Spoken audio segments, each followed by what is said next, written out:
What's up, everybody? Welcome back to the I'm Curious to Know project. 19th day. I got it correct for the first time in a while. 19th day in a row here in May that I've been pleased to welcome world-class athletes, innovators, and unique personalities from the endurance sports world. I'm very pleased to bring Emma Grant into the show today. We have a lot of stuff to cover. She's just fresh off an amazing Everesting effort. And I want to hear all about that. But before we do, Emma, welcome to the show. Hi, thanks for having me. I'm glad you're here. And we kind of connected on Instagram, and you have your bio there as a nomadic, half kiwi, half pom professional cyclist. I want to hear about how that all rolls out. How's the family dynamic there, and kind of a bit of your background? I think they've gotten used to me being a nomad.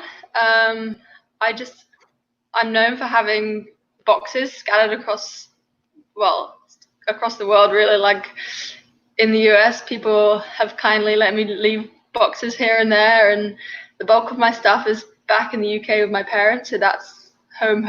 And I show up at my parents' a couple times a year and dump some more stuff and then go on to the next location.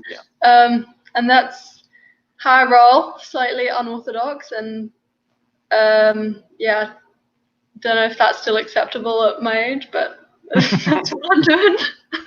Well, you're doing your thing and you're living the dream, and I have read that you really were determined to become a professional athlete, and your background really was in running, and as happens a lot with runners, injuries lead to cross training and things like that. But I also know that you were part of a talent ID program. Tell us a little bit about your endurance sports background and that drive that you had to be a professional athlete no matter what.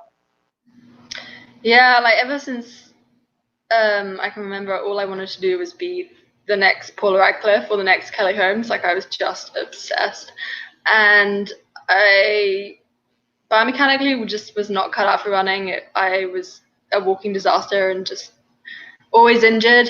And then I was in my last year at school, and when London won the bid for the 2012 Olympics, they put a lot of money into talent identification, and my PE teacher at the time was like, oh, you should try out. But I was actually too young, so I had to lie about my age on the UK sport application form, and so just to get tested. So I fibbed about my age and went along to the first lot of testing and put out the best watt bike 3-minute score, average power, and then like progressed through different ranks and had a good engine for endurance cycling. So it kind of went from there. Yeah. You mentioned you're kind of looking up to Paula Radcliffe and Kelly Holmes, and then obviously then transferring those skills to cycling. Did you immediately kind of latch onto that sport or find an interest in that sport?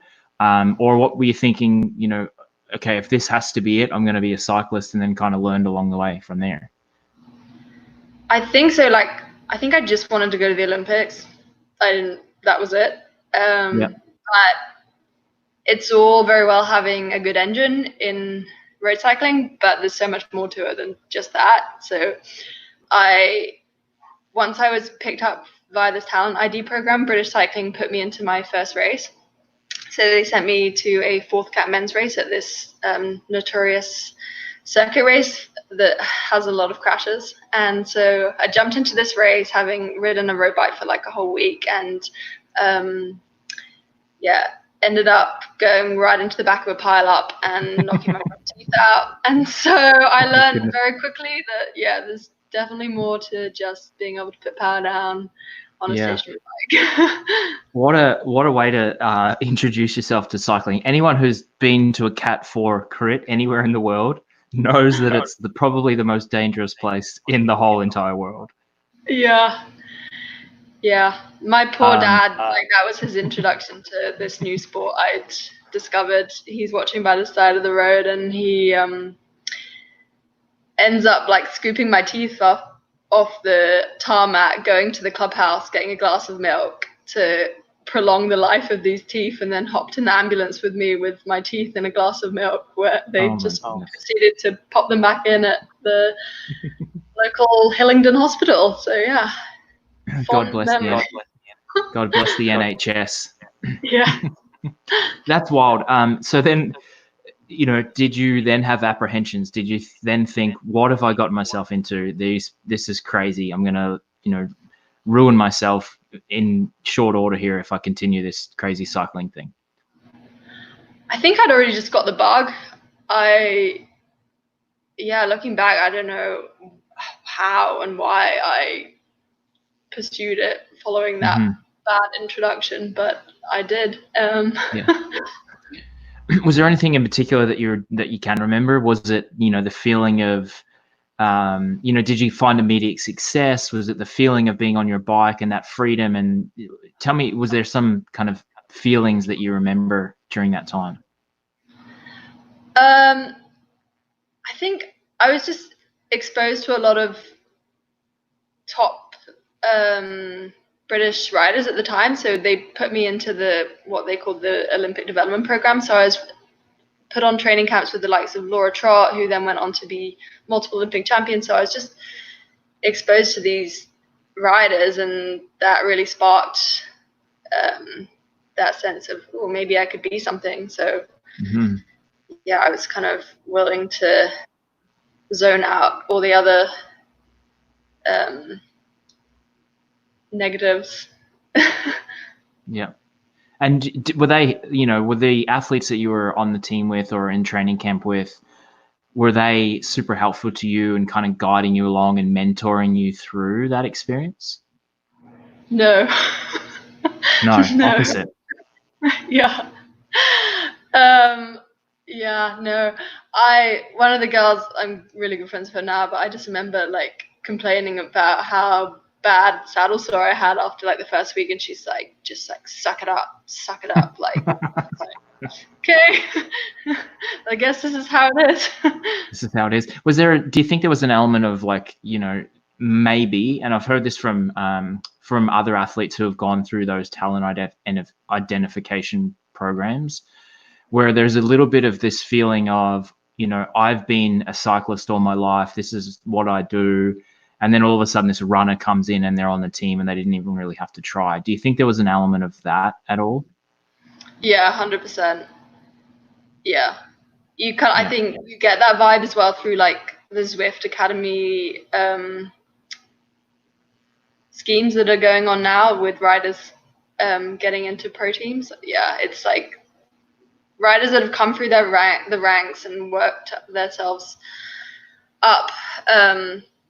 It's not nice to have someone just kind of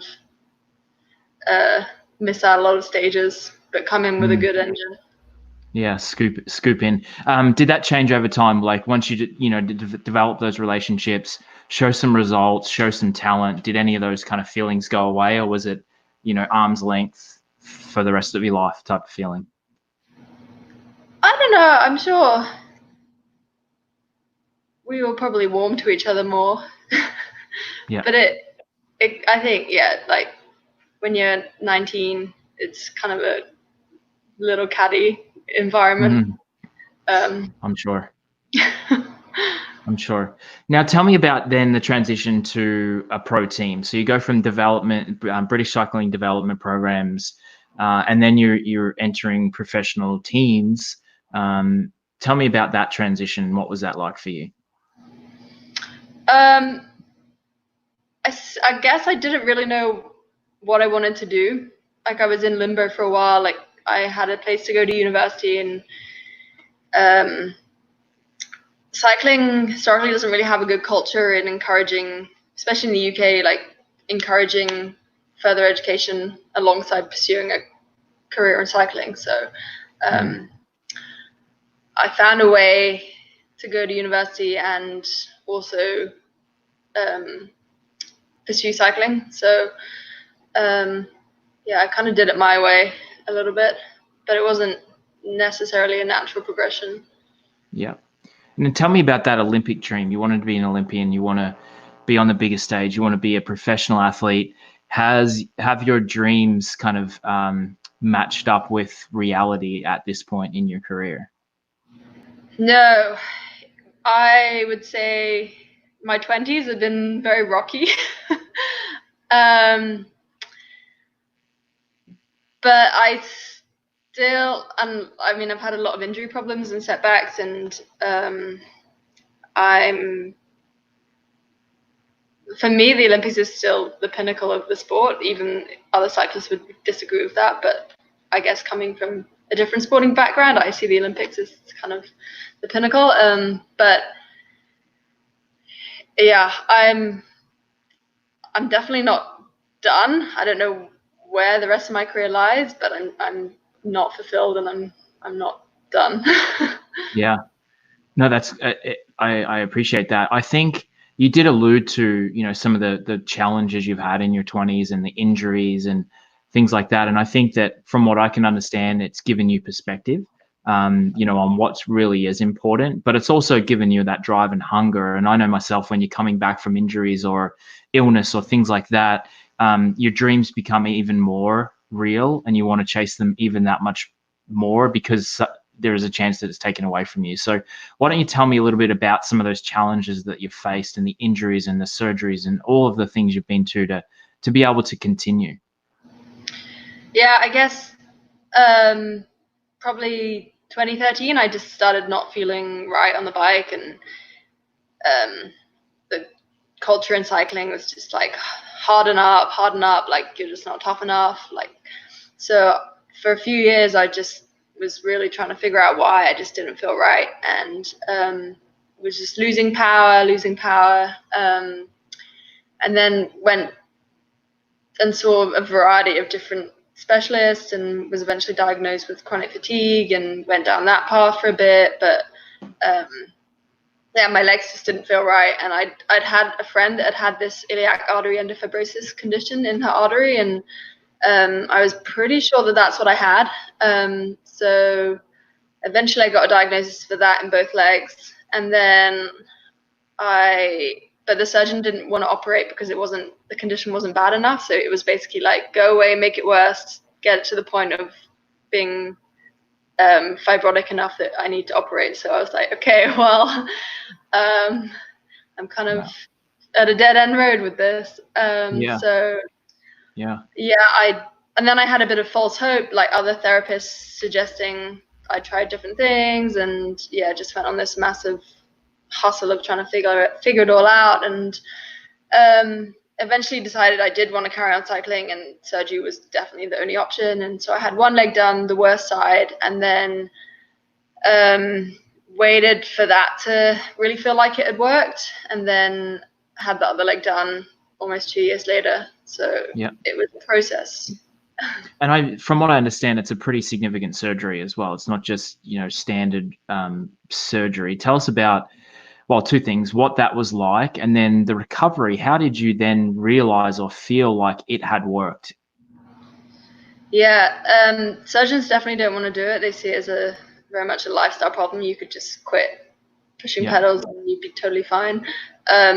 So they basically cut into the iliac artery, which comes off the aorta, and into the femoral artery as well, and widen it and clear it out, and then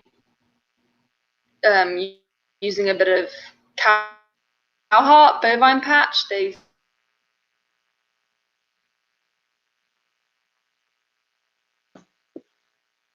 I think I've lost Emma there. As she was saying, and we'll just see if we can get her back here in a moment. She was saying that she did have surgery, including putting a bovine patch piece of a cow into widen up that artery. So quite a significant surgery, obviously. While we're waiting for Emma to come back, I do want to kind of recap where we've been. Obviously, she had shared with us her history in cycling, her history of wanting to be a professional athlete. And we have heard that from many people, or I have heard that from many people that I've interviewed in my time on Inner Voice, including Alison Jackson last a few days ago, where she was a runner, similar to Emma. She then moved into triathlon and then eventually cycling with that Olympic dream and that Olympic hope still well and truly alive. And Georgia Simling is another one who comes to mind, who was a Canadian athlete who is a 3-sport Olympian. And she most recently was getting ready for track cycling, and she had come from winter sports, and there was a little bit of that element of, who's this person coming from another sport who has not done the work to get to a place to be a cyclist. And I've been through this program for such a long time, and then all of a sudden we're throwing someone in the mix who just because they have that physical talent. So good. There's Emma. We're back. Welcome back. Are you there? Back. Sorry. No, that's okay. I was just holding court there. We'll blame the desert there. You were mentioning that the surgery included in putting in that bovine patch, that piece of a cow, effectively, and that's kind of where we lost you. Yeah, so I have 2 cow heart legs,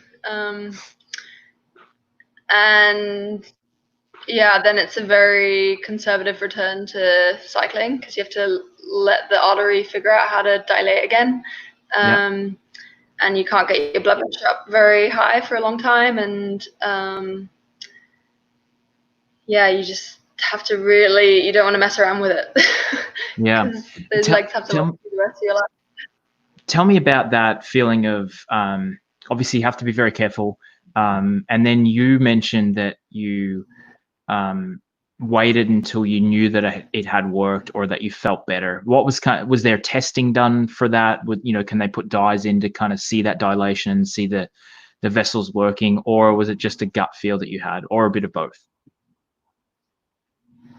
A bit of both. They can test and check out the blood pressure and ultrasound the artery and see how well it's dilating. But I just got such a good intuitive feel of how my legs felt. And because I had one done and one not done, I had a very good comparison of whether it worked or not. Yeah. And what's the likelihood of the surgery being successful? Did they give you those odds before? I think the research says maybe 80%. But yeah, it's not uncommon for people to have to go back and have it done again. I know Pauline Ferrand-Prévot, the French mountain biker, she just had hers redone recently. So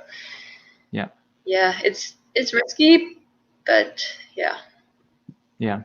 Maybe I should go and get tested, because I feel like I'm significantly losing power. It's probably to do with the fact that I don't do any training anymore, and I have 2 kids and I'm lazy. But I'm looking for any excuse, so maybe I'll go get tested to see if I have an issue. Cool. Now, I was mentioning, once you're offline there, we had Alison Jackson on a couple of days ago, and you crossed over on the same team as her. We were kind of catching up before we went on air to talk about how ridiculously funny she actually was. And you had mentioned that, yes, that's the case, and also confirmed her kamikaze reputation as well. Yeah, I was saying that girl's ability to turn herself inside out is like next level. And I just remember watching the footage when we were racing. It was Cadel Evans' road race in Australia, and she was going for the QOM, I think, on the final steep punchy hill. And if that video is still online, like, her pain face is next level. It's incredible. That's if anyone needs to learn how to hurt themselves, like, go and watch that for inspiration. Go check out Alison. Now, you had mentioned you kind of listened to the podcast this morning, and it's serendipitous, because I remember reading that during the early stages of COVID, you were obviously, wondering what to do. You were still out training. You were spending time out on Mount Lemmon. You're listening to podcasts, and you heard a story of someone who had failed an Everesting attempt. And then you had this bright idea that sounded like a really good idea. Tell us about that thought in that moment, and kind of crafting that idea from that point forward. Yeah, I guess I was just feeling a little lost, and just going through the motions, and I got inspired to do an Everesting attempt, hearing someone's story about how much it sucked and how I didn't complete it. And I was riding on Mount Lemmon at the time, and I thought, okay, that's a great idea, and I definitely wanted to do something for charity. And everyone kept saying how Mount Lemmon is a really bad mountain to do an Everesting attempt on. So I was like, okay, that's what I'm doing then. And then the more people told me tried to persuade me not to use Mount Lemmon, the more stubborn I became, and that's how I landed upon that choice. Yeah, and then it's interesting how you did mention the charity aspect, and we've kind of alluded to it as well, where you did want to do some good as a part of this. It wasn't just a selfish endeavor of I'm going to go and ride up this mountain a bunch of times and that'll be the end of it. You wanted to actually do some good, and the story of how you came to choose No Kid Hungry, I think, is really interesting as well, and really thought out. So give us a bit of a background on how that came to be. Yeah, so we just finished team training camp here in Tucson, and I was staying with this lovely family, and I'd actually just broken my foot, so I was walking around the house in this knee-high brace, like lugging this boot around, feeling sorry for myself, like ready to discharge myself from wearing it. I was like, I don't need this boot. And the mother was telling me about how these kids at her school that she teaches at, some of them are homeless, and they'd come to show up to school without shoes and haven't eaten, and how she has to take a stash of energy bars to school and have them under her desk to help boost their blood sugar levels. And so, yeah, that put in perspective my suffering at that point in time. Yeah. And then I think that's one thing that, a lot of people don't know is there is a huge population of the US, kids in the US, who actually rely on food programs for their nutrition. They don't actually eat at home. The weekends are really tough because they don't get food. And the organization that you did support, No Kid Hungry, they have an amazing initiative called Chef Cycle, where chefs get together and ride their bike over a 3-day period, and they raise some incredible funds. And then you decided that that was the organization that you wanted to support, because of the fact that the mother where you were staying mentioned to you that some of these kids go hungry and they don't have food at home. So it's a beautiful, beautiful cause that you support. And I think that because you've raised so much money, and I believe we're at about $7,500 that you raised, that's the equivalent of 75,000 meals for kids in the US, which I think is incredible. Yeah, it's nice to do something for a greater purpose than just cycling. Feels like a very selfish sport often. So I think, yeah, a lot of endurance athletes say that they feel they lead a very selfish lifestyle. So to do something for a greater purpose, it brings a different level of satisfaction and value. So. Now, did you tap into that feeling of satisfaction and value and doing good during your Everesting attempt? Obviously, there's times where you're going dark and it's deep and you're like, why am I doing this? Did those thoughts of those kids come into your mind when you're in those moments? Yeah, for sure. I mean, I fueled my 10,000 kilojoule day very well, so I was very privileged that I could suffer well fueled. But also, I think it was a different pressure that people had sponsored me before I'd completed it. Like my sister was like, "Well, I'm definitely not gonna sponsor you until you've got round." So I felt a different pressure on my back that people were backing me before I'd even finished this thing. So that definitely helped keep me on the pedals. You mentioned that Mount Lemmon was like not a suggested place to do an Everesting. Tell us about that. I know, for those who haven't been there, give us a kind of an idea of the mountain and, how it plays out and parts of the mountain I'm sure you're now very familiar with. Tell us about what that experience is actually like on Mount Lemmon. Yeah, so Mount Lemmon, for me, it was like 4-hour laps basically, and it's a very shallow gradient. It's quite undulating, but then it topped out think the highest elevation is over 9,000 feet, 9,000 to 10,000 feet at the top. So the changes in elevation, that makes it harder to deal with, and so it doesn't make for a good Everesting course. It makes for a long day. Yeah, a lot of people choose maybe a 10, 20, 30-minute climb that's steeper, and do laps of that. And yeah, Mount Lemmon didn't check any of those boxes. Now tell me about those some of those challenges that you face. So obviously starting lower, getting higher, so the air is getting thinner. I'm assuming that probably it's getting cooler at the top, so you got to pack the right gear. What were some of those like logistical challenges that you faced throughout the day? Yeah, like a friend of mine had kindly left his car at the top, and so we had snacks up there and bottles, so every ascent I finished, I could stock up before I descended again. But second lap, he was riding at a social distance with me, and then just out of the blue just bonked, and I was like, oh, I'll just carry on tapping at my rhythm, and I'll like meet him again at the top. And then I totally forgot that he had the keys.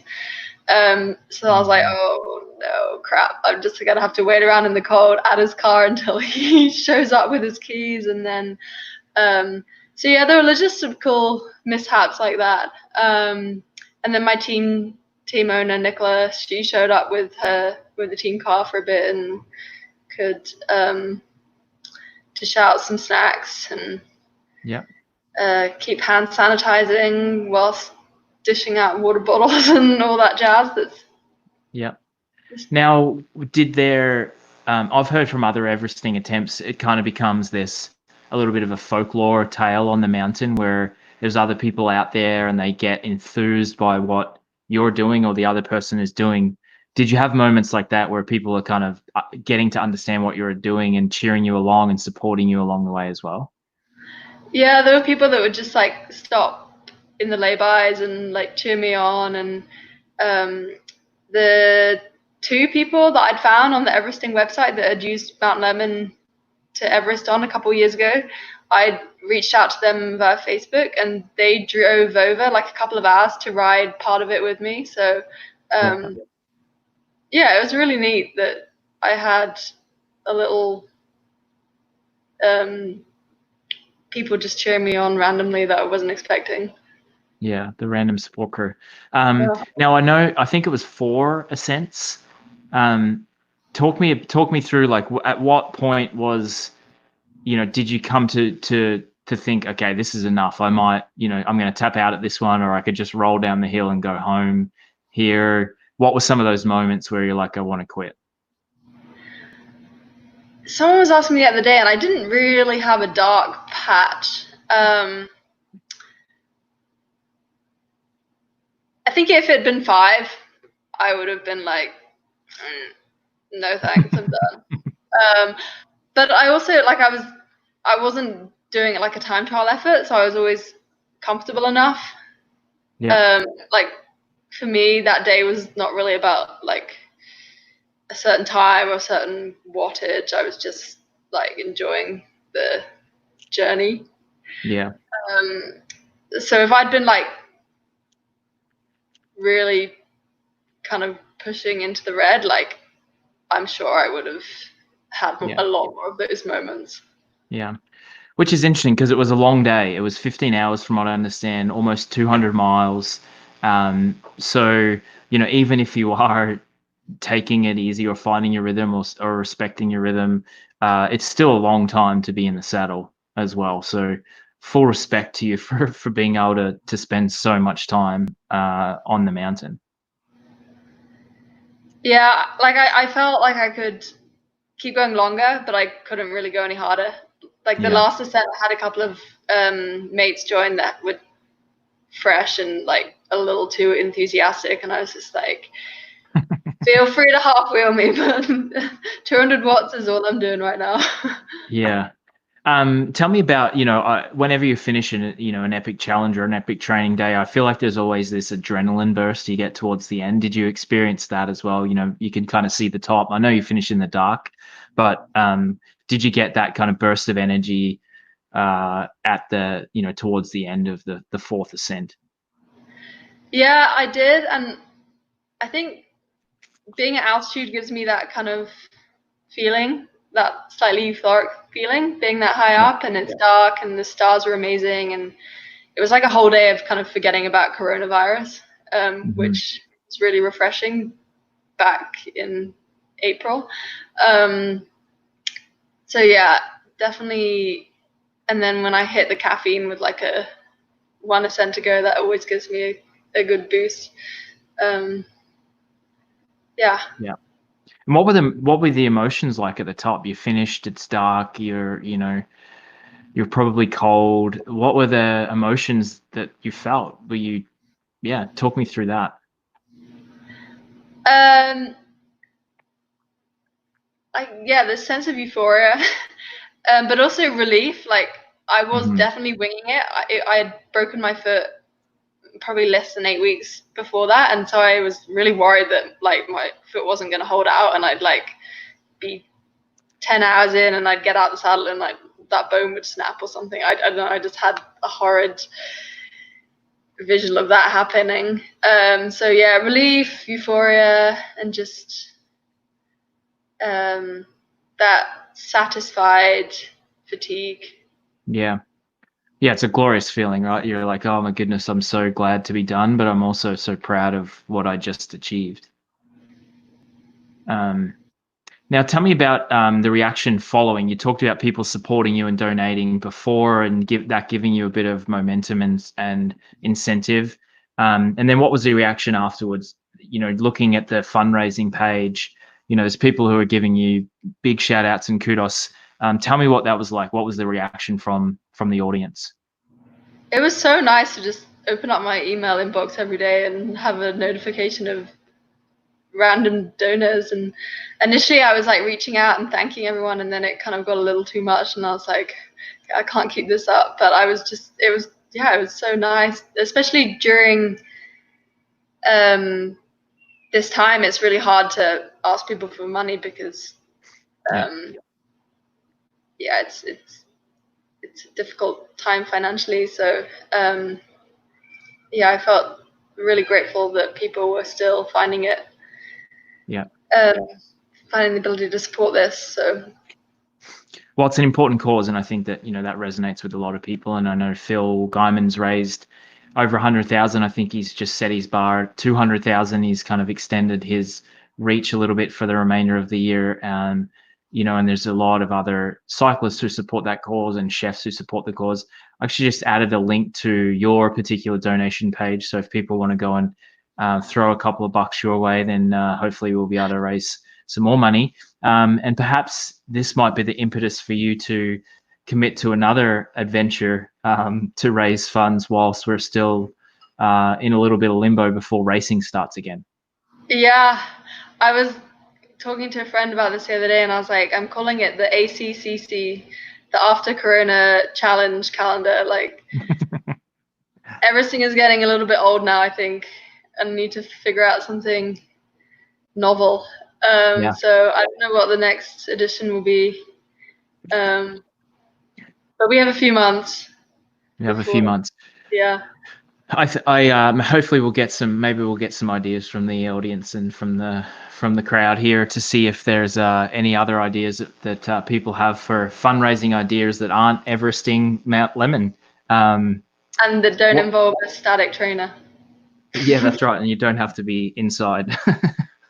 Well, you also have to be careful now in Arizona. It's going to get hot. So, the daytime long rides and stuff is probably, you want to start avoiding that here pretty soon too, probably. I don't. I actually love the heat. I'm a bit of a heat freak. And so, yeah, I just embrace the 100-degree. Yeah. Well, that might be the British part in you coming out. You're like, let me make the most of this, because so much of your youth was not that case. I know. Yeah, it's like Are you, yeah. Are you excited about racing coming back? I know I talked to Alison a couple of days ago, and there's a tentative calendar starting in August, the UCI calendar. What's the team thinking? Are you guys targeting any races? Are you personally targeting any events, given that, the calendar goes ahead as planned? I'm cautiously optimistic that we'll have racing happening in towards the latter end of August, but I mean, who knows? Yeah. Maybe nationals will go ahead at the end of August. So that's kind of what I'm working towards.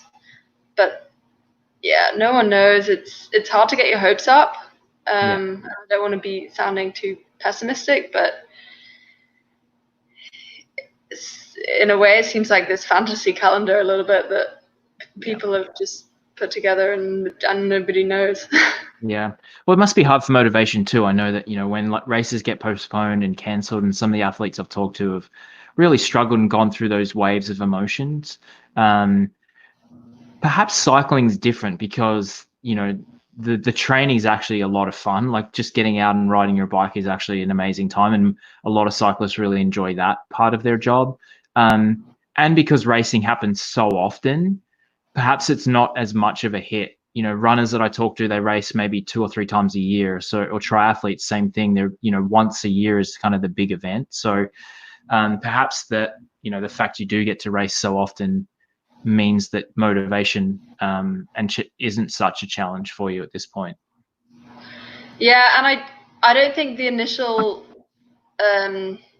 disappointment and like grieving the season cancellation hit me as hard because I was coming back from that foot injury and my year wasn't going so well, and so there's a lot of benefit for me right now to spend the next few months just really training and working on my weaknesses and rebuilding back up. So comparing my situation to some of my teammates, for example, that were on top form for the Tokyo Olympics, and then to have that taken out of the equation, and they were ready to retire at the end of the Olympics and had a great career lined up to walk into, like that, their circumstances are very different to mine right now, whereas I can definitely maximize this time out of racing and use it to my advantage. Yeah, that's really interesting. Do you, we've talked about the Olympics. Is that something that you are shooting for next year? And if so, like, do you know what the qualification is and how to kind of make that work in your favor? I'm still in the mentality of dreaming big, and I really do believe that once my second surgery turns around a little bit and the path starts coming back, I haven't given up hope, and I really still want to see what I can do, but I don't know what that will lead to. But I see my situation right now is that I have nothing to lose. I might as well just put my head down and train really hard the next few months and just be open to whatever opportunities present themselves, and I'm ready to kind of seize that. Yeah, that's a really good attitude.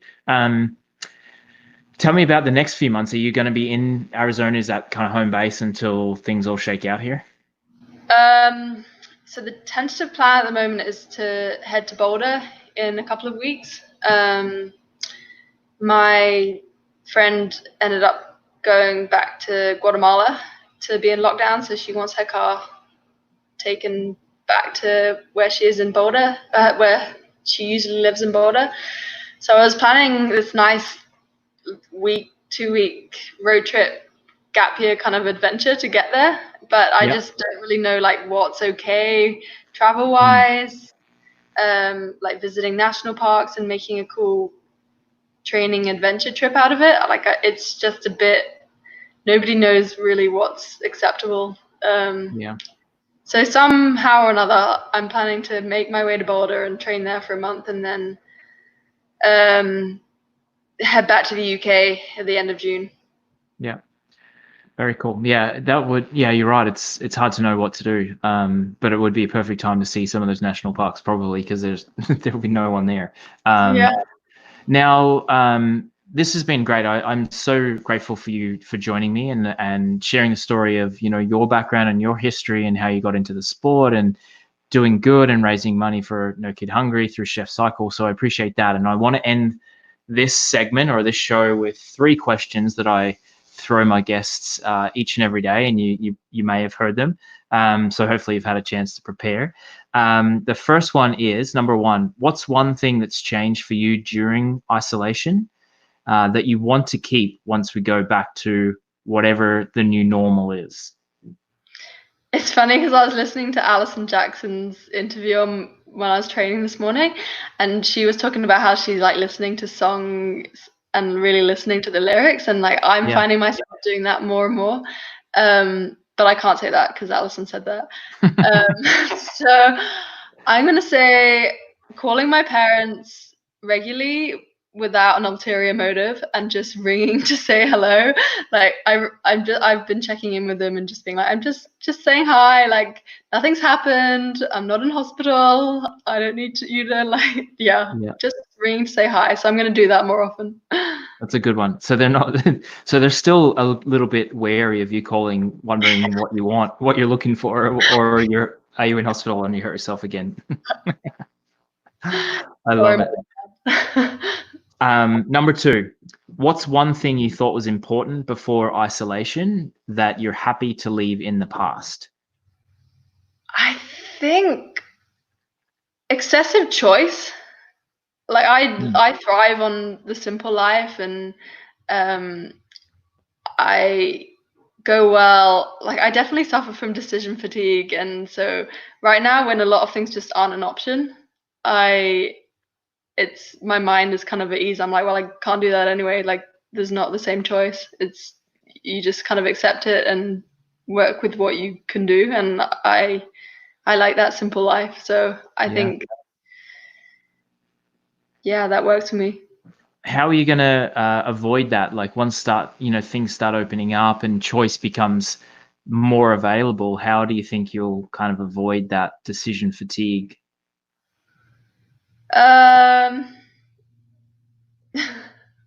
I think I'll just have to have quiet words to myself. Like, do you really need it? I love it. Just internal dialogue. The inner voice will help you along your way. Exactly. Love it. And then 3rd question, what's been the most memorable moment of joy that you've had during this period? Ooh. I don't know if this is joy, but randomly, I thought I was living in isolation in my little casita in Arizona, but turns out I've had this little lizard living in my room for it's almost 2 weeks now, and I don't know how he's still alive, but he's sharing this one room place with me. And initially I was really freaked out by him, but I've grown kind of fond of him, and he's getting a little more friendly. And so I'm not living in isolation after I've got this little lizard. Love it. Have you named the lizard? Yeah, I named him after someone annoying, and now that I'm fond of him, I need to rename him. Well, you don't have to share who the annoying person is in case they're watching or listening, so we can skip that one if you like. Well, the other good thing about Mr. or Mrs. Lizard Friend there is they're probably keeping the mosquitoes away as well. So that's I was googling, I don't know what he's surviving off, because I was googling roughly how many days he can survive in this room, and I guess he's living off the bugs and getting moisture off the walls. I don't know. Yeah, there you go. If there's any lizard experts in the crowd, let us know, and we'll be happy to fill in the gaps of how Mr. or Mrs. Lizard is. This is so funny, actually. This is so my daughter's 3. She has, for anyone who's knows the May Gibbs books, they're an Australian kids book. They've been around 100 years. I grew them. I read them when I was growing up, so I read this book to her every night. And there's Mr. Lizard is one of the characters in there, and she wants me to tell her stories about Mr. Lizard all the time. So this is quite funny that we're talking about Mr. or Mrs. Lizard in your little apartment there. Random fact. Random. Totally random fact. Emma, this has been awesome. I really appreciate you joining the show. I really appreciate the work you've done and the support you've given to No Kid Hungry. I know it's making an amazing impact on underprivileged and at-risk kids who need nutrition. So kudos to you for doing that. And I wish you all the best for your comeback, and I wish you all the best for your pursuit of the Olympics. And I'll be cheering and watching closely. So all the best. Thank you. Thanks so much for having me on, and I look forward to the rest of your interviews for the rest of May. Appreciate it. We've got how many more to go? 11, 12 more to go. So we've got some pretty cool ones that you'll want to tune in for. So yeah, good times. Awesome. Thanks, Emma. I appreciate it. Thank you. Take care. Okay. Bye.